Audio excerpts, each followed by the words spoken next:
Hello, everyone.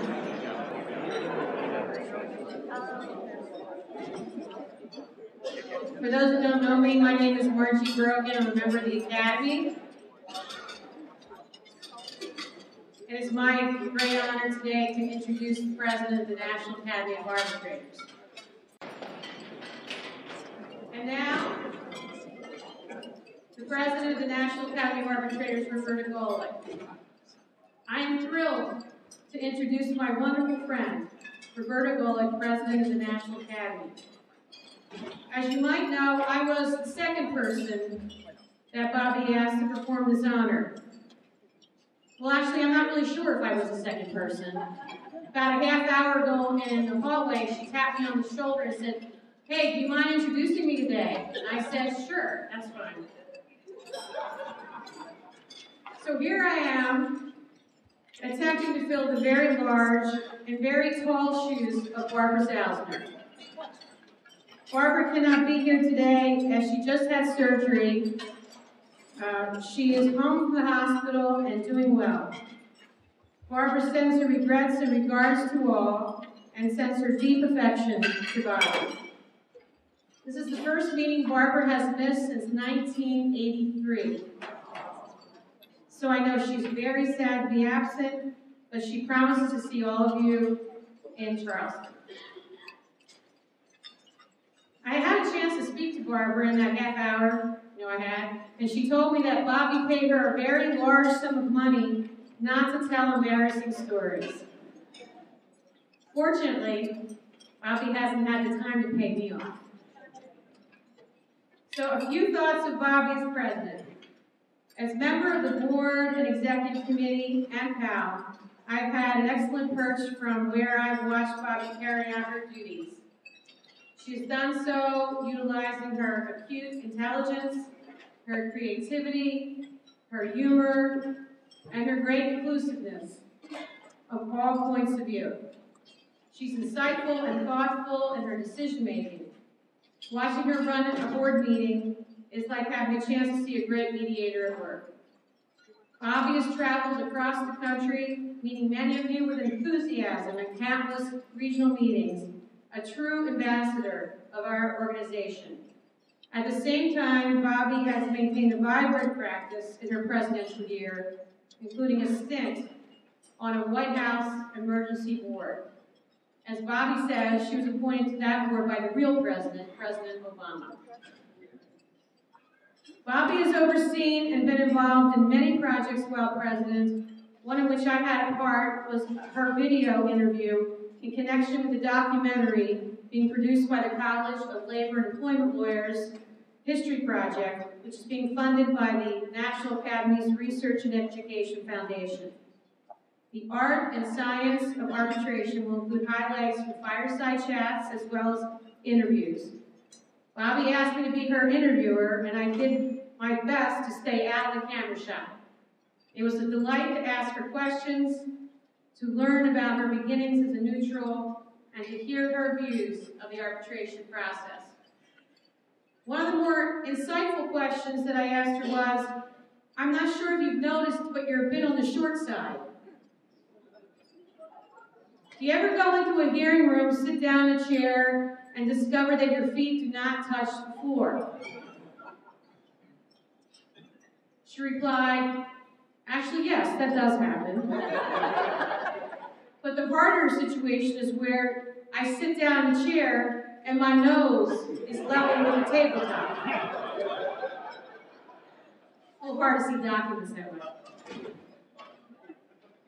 I learned in the interview that Bobby's first job in the field was for the Massachusetts Department of Labor, Board of Conciliation and Arbitration. Bobby began as general counsel and quickly began mediating and then arbitrating. At the tender age of 25, Bobby was the first woman and the youngest lawyer in the 100-year history of the agency. In a blink of an eye, she was a success. But then a few years later, she had the courage to leave the stability of government service to start what became an extremely prominent solo practice. What I found intriguing was how Bobby got that first job. After graduating from Boston University Law School, she woke up early one morning, got dressed in her best power suit, and armed herself with a stack of her resumes. She then went to the state office building and started at the top floor and went into every office trying to get past the secretary. And as she did, a victory in itself, she then tried to convince the next person that the work at that particular agency, say the Massachusetts Department of Parks and Recreation, was her life's passion. Without any immediate success, she got about halfway down the building until she found herself in the offices of the Labor Board of Conciliation and Arbitration, where our esteemed NEA colleague, Larry Golden, was chairman. Bobby gave him her best speech. He looked at her and said, "Well, I already have a big stack of resumes, but I need someone today. And here you are. You want the job." Bobby ended up with 3 job offers from that day's excursion, and she was kind enough to give one of them to her roommate who went camping instead. But lucky for our profession, Bobby chose the position with the State Office of Conciliation and Arbitration. Larry Holden left the next year, and Bobby took over his position in an acting capacity, and the rest is history. You also might not know, but Bobby has earned an undergraduate degree at Barnard in Asian Studies with a concentration in Japanese language and Asian affairs. And as a special treat for all of us, Bobby will be doing her presidential address today in Japanese.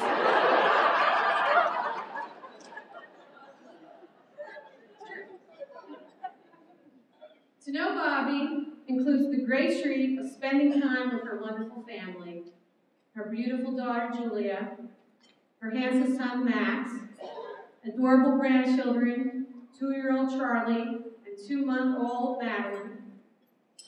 Bobby is proud of her children and their accomplishments and happy they are off her payroll. And of course, there is her darling husband of 25 years, Dan.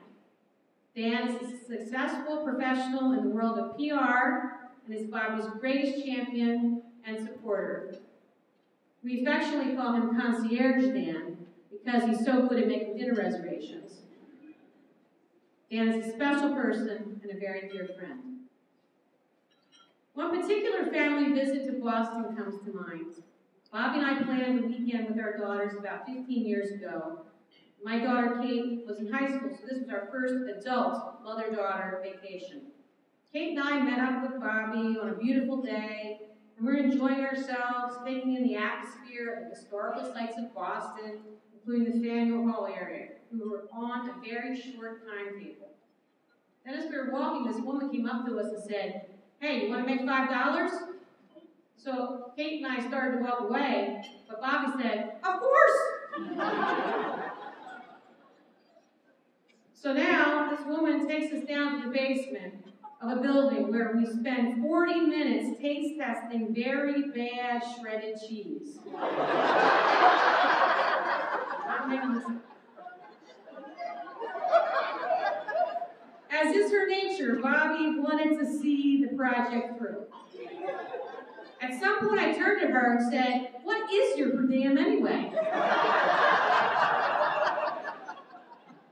A picture of the two of us holding our $5 bills is one of my prized possessions.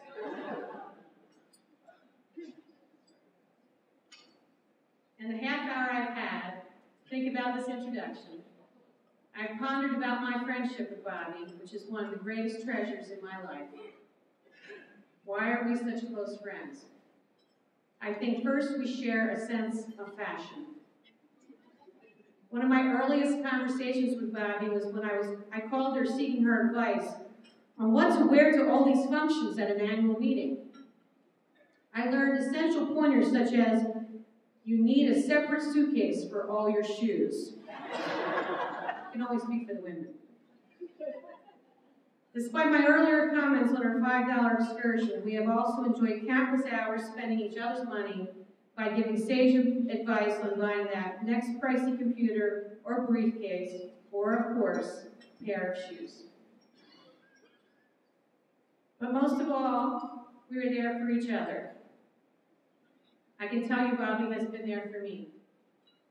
There have been many times, too numerous to count, when I've called her about a problem in work or in life in general. She knows immediately, probably from the catch in my voice, that I need help. And time again, she's dropped everything she's doing, focused on my issues, and she has given me crystal clear clarity. As I'm sure many of you have experienced, she makes you feel when you are talking to her that you are the most important person in the world. She convinces you that everything's going to be all right. What a phenomenal mediator and arbitrator she must be. I cannot thank Bobby enough. But I also believe that this gift of friendship is a hallmark of this organization. Many of us feel this type of connection with each other. It is what makes the Academy so unique. It is why we return to see each other, meeting after meeting. It is why we work so hard for its survival. We owe an enormous debt of gratitude to Bobby for her stewardship and hard work on our behalf. She is a shining light who brought steady grace to our organization and helped steer us well. So now it's my great honor to introduce to you the President of the National Academy of Arbitrators, Roberta Golick.